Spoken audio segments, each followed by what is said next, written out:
Hopefully this will be the last video. This will be 2010 recap.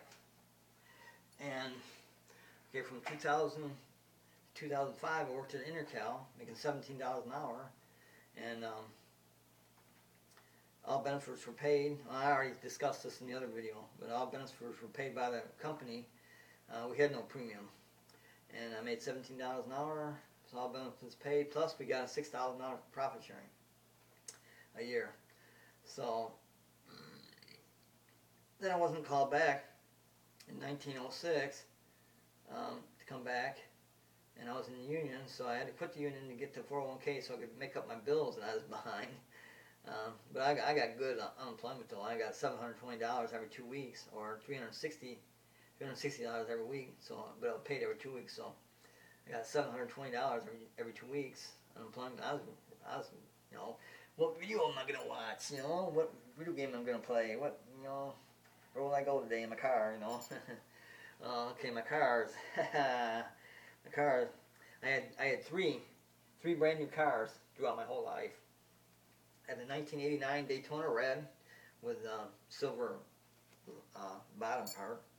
So 1989 Daytona. That was my first new car. It's like a sports car, and it was a good car. And then I sold it, and through a car selling company place. And then I got a 1999 Hyundai. That 1999 Hyundai, that was a brand new car. And then I traded that in for a 2002 Kia Sophia. I traded that in for 2000, and plus, you know, plus money contract for 2002 Kia Sophia. That was good for cars. Those are good cars, nice cars. The person who I sold to, you know, knew people who had one, and they definitely wanted it, and they said they loved the car. They loved that car. So I traded that for a 1989 Bonneville plus like $3,000, I think it was $3,000 plus 1989 Bonneville, which is like a boat. You know, it's a pretty good sized car. But anyway, I was at the library one time, and go out of the library, and I wouldn't steer, you know. Steered hard, I went like that, and then it wouldn't steer anymore. So I get out of the car, I look under, and the whole damn thing is on the ground. So sold that for junk, for like, what was it? $75, I think, or like that. And they come pick it up. And so I was without a car for about a decade. And then, let's see, I'm talking about what, 2000 to 2010. Okay. So, let's see. So, when I went on state aid or food stamps for, okay, 2007. 2007 I worked for a box company. I was no show, no call, because when you're assigned to go to a machine, they're supposed to teach you how to do it, and they don't do that. And so I was going nowhere there fast. And after 2 months, they didn't give me my insurance like they said. So I was no show, no call. I couldn't afford to do that anymore, because I couldn't afford the license plate for my car, you know. So didn't call, didn't show, and that was my birthday. You know, the next day was my birthday, and so I'd be driving illegally because I wouldn't be able to afford the tab. So it was no show, no call. Screw them guys. And I talked a couple of days before that. I talked to the boss. I'm going, this ain't working out, and he said, you know, he still wanted me to stay there, so I stayed there a couple more days, and then that was it. That was done, because it was my birthday. You know, my birthday going to be up, and I was going to start driving my car without tabs and stuff. So then later on, I found out how to do it without, you know, do a tabs, so that, you know, I can do that. But anyway, then I was off, so that was 2007, and then 2008 when I filed for food stamps by the state, DHS welfare. Okay, so I got the food stamps, and then they'd pay my gas and electric every so often, and then they didn't pay my gas and electric. They said I had to pay like a couple $1,000 before they'd pay anymore. So got my gas and electric shut off, or my electric shut off. They didn't shut the gas off though. So what I did is I stayed in the bathroom, which is like 4 foot by 10 foot, and turned the hot shower on every so often.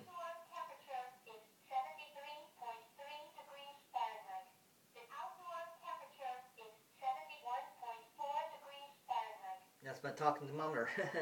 But so I got and this was during just before winter, like October I think it was, and then it wasn't until May the following year that they got it turned back on. But I lived in the house and I stayed in the bathroom on a cot that I had. I had a cot, like a military cot, and I had my 2 dogs with me, and they'd sleep up there with a blanket over it and stuff. And so I lived in the bathroom with turning on and off the hot water to heat it, so it was really humid. And when you do that, you get water in your lungs. When I talk, you can hear a gurgling, like with water. So and it gets so humid that it'll rain inside. The ceiling will drip. So what I did is hung a blanket over it, so it'd drip on the blanket, and the blanket would absorb it. By the time it got to drip, it wouldn't drip. So that cured that. But I turned the water on every so often because they never turned the gas off, and my water heater worked without electric, and they didn't consume as power. They didn't think it would, so that's why they didn't turn the gas off. They said, and it got down 2 to 3 below zero outside. And I had no gas or electric in there, so I kept warm by the hot shower. So I did it. I lived in a shower I lived in a bathroom for since October, November, December, January, February, March, April. About 8 months, because they wouldn't turn the gas and electric on until I got donations from, like the different churches and stuff, and they wouldn't turn it on until I got a deposit. So I got it turned on. Okay, so that was in 2011. That was in 2011 that I did that. So let's see. So I'm going from 2010. Now I'm going from 2010 to 2015 this year, and 2010. Okay, I was still on welfare, and they were still paying my gas and electric, and I got a job, but then I was no show, no call again, because it's sucky jobs. They're just sucky, and the people we work around are stupid. They don't care. But so okay, in 2014, I lost my house. I had a $77,000 mortgage on it. They didn't do anything about that. They never repossessed it because they knew, because the houses around me were way lower than that, like less than even half. So they knew they weren't going to get their money out of it. So the mortgage company never did nothing. So I lost my house in the end of June of 2014. So then I started going from carpool to carpool and living there with my 3 dogs. I had 3 dogs at the time. Scotty, Jack Russell, and Chihuahua. A Scotty Chihuahua, because the Chihuahua got in the yard and had sex with my Scotty, so I had a Scotty Chihuahua. But we lived in a van for, from the end of June. Well, I lived in a van in June because my house was condemned on April the 10th, 2014. So I lived in the house still, because the city people said I could stay there as long as I didn't stay there at night. I could stay there as long as I was fixing it up, and my dogs stay there anyway. So then at the end of June, the cops came in the window, and then I had to leave. Then I was caught, put in a cop car and waited for them to secure the house. And then they said I was free to go. Took the cuffs off and said I was free to go. So I didn't have a van at the time. So we came back to the house when we shouldn't have, because the cops said you can't come back here anymore because it's the city owned. Once a house is condemned, it's city owned. But so I left and we came back, and then on June 19th, my birthday of 2014, I got the van, and so we lived in the van from June 19th to August 1st. June, July. So we lived in a van for a month or 2 months. June, July, and August 1st I gave my dogs up to a kennel, a no-kill kennel, so I can still get them, hopefully, if they haven't been sold. See, it's no-kill, but they sell the dogs, so, and they sell cats and dogs, so if they're still there, I can still get them. And, that was on April the 10th, 2014 is when my house was condemned. I had to leave via the cops, and the cops came over, 2 cops, dog pound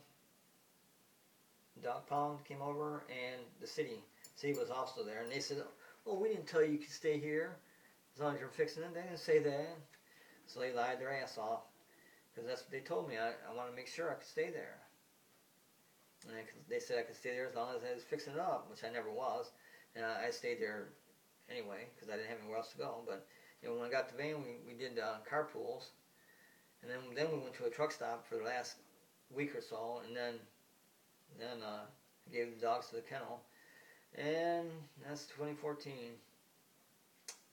I lost my house. I owed $77,000, plus I owed like $14,000 back taxes. I owed back taxes from 2007 to 2014, so I owed like $14,000 in taxes. So, and when I filed bankruptcy in 2011, that relieved me of any responsibility other than losing the house. They can't come back after me for nothing, so it was kind of a blessing, that part, because I was done. I didn't have no bills, because I filed bankruptcy in 1992, 2002, and 2011. So I'm practically debt free. But anyway, that's my life. That's my life. That's my life history, and that's it. And today is August. Today is August the 5th, 2015, at probably around 10:30. Or no, probably around 11:10 p.m. And that's it. I'm done. That's my life. My life, like it, don't like it. It's my life.